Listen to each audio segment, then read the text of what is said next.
देखो इंसान अपने आप को कितना ही ज़्यादा सर पे चढ़ा, लेकिन उसको उसकी औकात ज़रूर पता रहती कि वो कहाँ पर स्टैंड करता है। थोड़ा सा हार्श वर्ड बोलने पड़ेंगे क्योंकि भाई इन लोगों को शर्म नहीं आ रही कि भाई मैं डिलेज करूंगा, मैं अपने बजट इन्फ्लेट करता रहूंगा, मैं बढ़ाते रहूंगा। भाई मेरे को पता ही नहीं चल रहा कि क्या चला मूवी में, मेरे को पता ही नहीं चल रहा भाई राइटर को पैसे जा रहे कि नहीं जा रहे, एडिटिंग में मैं पैसा फूक रहा कि नहीं फूक रहा हूँ, एंड टीजर एंड ट्रेलर के अंदर मेरी सारी चीजें रिवील ही क्यों ना हो रही हो, मुझे क्या ही घंटा फर्क पड़ रहा है। मेरे जेब में पैसे आ जाने चाहिए क्योंकि मैंने OTT का ऑलरेडी राइट्स बेच चुका हूँ। इनका प्लेकिन में जो प्लेन चलते हैं ना, ये इस हिसाब से चलते हैं। सब फर्स्ट ऑफ ऑल बात लेके चलते हैं, इनको पैन इंडिया में लॉन्च ही क्यों करना है। लाइक बात लेके चले, पैन इंडिया में नहीं, अभी और भी ज्यादा ऊपर बढ़ चुके हैं, इनको इंटरनेशनल अपनी मूवी को लॉन्च करना है, इंग्लिश डब में भी लॉन्च करना है। ऐसा क्यों चाहते हैं? फर्स्ट ऑफ ऑल रीजन, भाई पैसा चाहिए इनको।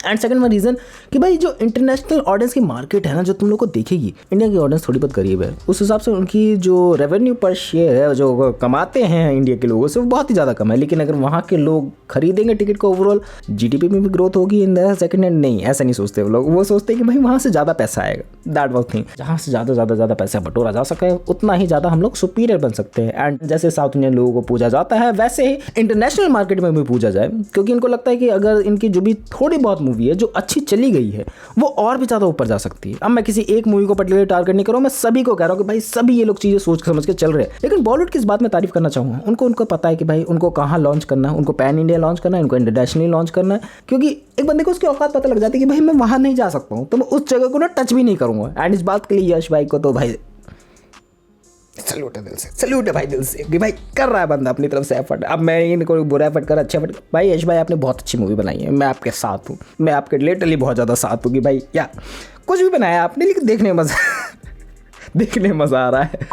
एंड इस वजह से बहुत सारी मूवी डिले होती है। यश की बात नहीं लेके चले, बहुत सारी मूवीज डिले होती रहती हैं एंड जानबूझ के करी जाती है कि भाई अगर हम लोग थोड़ा सा डिले करेंगे, अगर हम लोग उस डेट को उस हिसाब से नहीं मैच करेंगे उस मूवी से, तो शायद से हमारी अर्निंग बढ़ जाएंगे, शायद से हम लोग और भी ज़्यादा पैसे कमा लेंगे। एंड ये अच्छी स्ट्रैटेजी होती है। लेकिन एक बात समझ के लेके चलो कि भाई मैं डिले पर डिले करता जा रहा हूँ एंड ओवरऑल मैं हाइप बढ़ाते जा रहा हूँ कि लाइक मैं ऐसी बहुत सारी मूवीज़ दिमाग में आती नहीं कि भाई उनकी डिलेस होते जा रहे हैं, उनकी मूवीज 1-2 साल पहले बनकर रेडी पड़ी हुई हैं, लेकिन वो लॉन्च ही नहीं कर रहे थिएटर्स में जानबूझ के कि भाई मेरे को पैन इंडिया जाना है, मेरे को इंटरनेशनल जाना है। सो उस हिसाब से मेरे को डिस्ट्रीब्यूशन हाउसेस खरीदने पड़ेंगे, उनसे परमिशन लेनी पड़ेंगे उनके स्क्रीन पर दिखाने के लिए। सो दिक्कतें लगेंगी मुझे बैकएंड में, तो उतना टाइम लगता है। मेरे को एक बात बोली के बता के लेके चलो, जब तुम लोगों ने ओवरऑल मूवी की प्रोडक्शन बना ली थी, जब ओवरऑल मूवी बनकर तैयार हो गई थी, ड्राफ्ट में चली गई थी, तब भी तो तुम लोग परमिशन वगैरह ले सकते थे, तब भी तो तुम लोग आगे चीज़ें क्लियर आउट करा सकते थे। एंड उसके लिए आई थिंक और भी ज़्यादा चीज़ें बैकएंड में चलती है, तो मुझे नहीं पता, बट मेरी समझने वाली बात है कि भाई मेरी अगर मूवी बनकर तैयार बैठी हुई तो मैं इतना ज़्यादा डिले क्यों कर रहा हूँ। कुछ तो गड़बड़ी होंगी मूवी के अंदर, दैट्स वाई डिले करी जा रही है। कुछ तो गड़बड़ी होंगी, दैट्स वाई मैं उससे क्लैश नहीं करवाना चाह रहा हूँ। और सिर्फ गड़बड़े इसमें ही नहीं है, लाइक बात चले फ्रेंचाइजी मूवी की,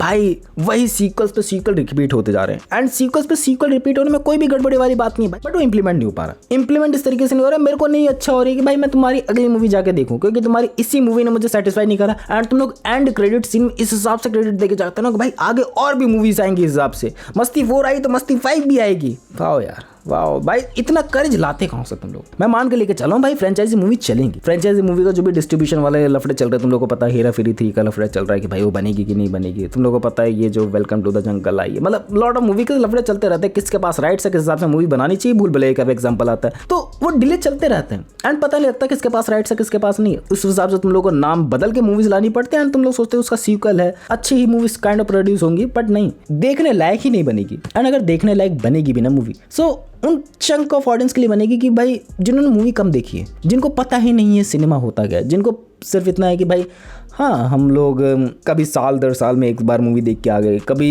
एक पॉपुलर हीरो की मूवी आई तो उसको देख के आ गए, 6-7 महीने में एक बार मूवी देखने जा रहे हैं, तो उनको घंटा फर्क नहीं पड़ता, उनको सिर्फ मूवी देखनी, एंजॉयमेंट हो रहा है, अच्छी बात है, मैं उनको बुरा नहीं बोल रहा, मैं बस बोल रहा हूँ कि भाई उनके लिए वो पर्टिकुलरली ऑडियंस टारगेट करती है। बट ऐसे बात लेके भाई मूवीज का शौकीन है, हर हफ्ते मूवीज देखने जाते हैं, उनको तो डिसअपॉइंटमेंट होगा ना कि भाई ये मूवी हिसाब से बेटर नहीं थी, इसमें तो गड़बड़े थी। एंड जब तुम लोग को क्रिटिसाइज करा जा रहा है तो तुम लोग उस चीज़ों को फिक्स भी नहीं करते, उस मूवी को और भी ज़्यादा गंदा बनाने लगते हो अगली बार से कि भाई हाँ फिक्स कर देंगे अगली बार से, लेकिन उस चीज़ को फिक्स कर दिया और बाकी एरिया को बहुत ज़्यादा बिगाड़ दिया। ऐसे कैसे चल रहा है भाई, ऐसे कैसे चलेगा, ऐसे चलेगा तो तुम्हारी मूवी पिटेगी लेकिन पिटेगी नहीं। पता है क्यों? क्योंकि ये लोग OTT पे रिलीज कर देंगे एंड ये OTT पे उस तरीके के राइट्स बेच के रखते हैं कि भाई 1-2 हफ्ते थिएटर्स के अंदर चलेगी, 1-2 महीने थिएटर्स के अंदर चलेगी, उसके बाद तुरंत तुम्हारे पास राइट चले जाएंगे एंड 100 करोड़ या फिर 150 करोड़ जितने की भी डील होगी उसके राउंड ऑफ मूवी बिक जाएगी ऑलरेडी। बट इससे घाटा भी होता है कि अगर तुम्हारी मूवी शायद से ज़्यादा कमा ले शायद से ज़्यादा कमा ले बाय चांस, शायद से तुम लोगों ने जितने पे करे हैं उससे ज़्यादा मूवी डिजर्व करती थी।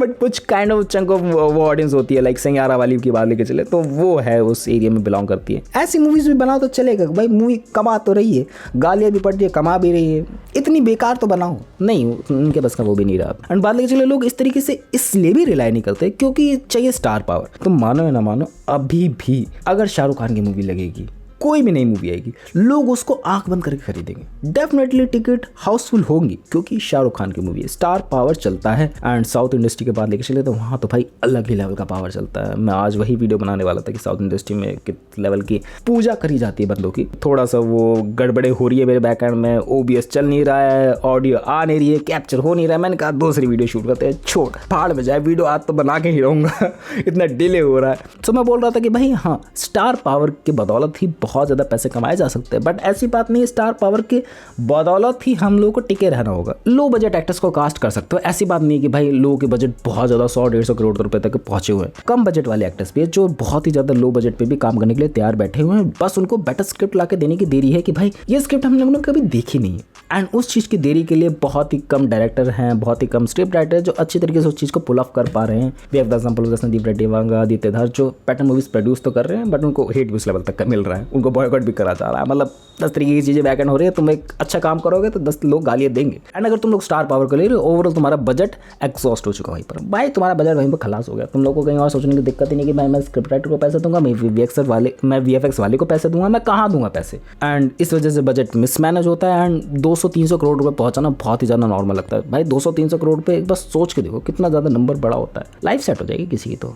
एंड 200-300 करोड़ रुपए कभी वो नंबर पहुंचता ही नहीं अगर तुम लोगों ने स्टार पावर को नहीं लिया होता, अगर तुम लोगों ने बेटर मैनेजमेंट करा होता, अगर तुम लोगों ने स्मॉल प्रोडक्शन हाउसेस से सीखा होता कि बजट कैसे मैनेज करके चलते हैं। क्योंकि अगर बजट ढंग से मैनेज करेंगे तभी तो मूवी अच्छा रिटर्न ऑन इन्वेस्टमेंट करवा पाएगी। ये लोग बिजनेस की तरह सोचते हैं कहीं हद तक। लाइक बात लेके चले ओवरऑल जो प्रोडक्शन हाउसेज होते हैं बैकएंड में, उनका कंट्रोल कितना है। लाइक अभी बात लेके चले तो कंट्रोल मेन बंदे पे ही ज़्यादा है, तभी ऐसी काइंड ऑफ मूवीज वेट बना दी जा रही है। एंड ऊपर से नेपो किड्स को भी लॉन्च करा जा रहा है, ऊपर से 10 तरीके की चीज़ें और करी जा रही है जिससे बजट एग्जॉस्ट हो जाए। एंड पता है बात कब बदलेगी, बात तब बदलेगी जब जिन्होंने ओवरऑल प्रोडक्शन हाउस में पैसे लगाए हैं वो ऊपर से आके बोलेंगे कि भाई अब तेरी ओनरशिप खत्म हो चुकी है, यहाँ पर तूने अपने सारे स्टेक बेच दिए हैं, तेरी ओवरऑल इस प्रोडक्शन हाउस पे उतनी ज़्यादा जिम्मेदारी खत्म हो चुकी है, अब हम इस चीज़ को हैंडल करेंगे। एंड हमें टैलेंटेड बंदे चाहिए, हमें बेटर स्क्रिप्ट राइटर चाहिए, हमें बेटर एडिटिंग करने वाला बंदा चाहिए, हमें बेटर VFX चाहिए। एंड इस चीज़ के लिए हम लोगों को तेरे पे रिलाई नहीं करना है क्योंकि हम लोग तेरे को हटा के एक नए बंदे को ले रहे हैं। एंड ये चीज़ होने में ज़्यादा टाइम नहीं लगेगा।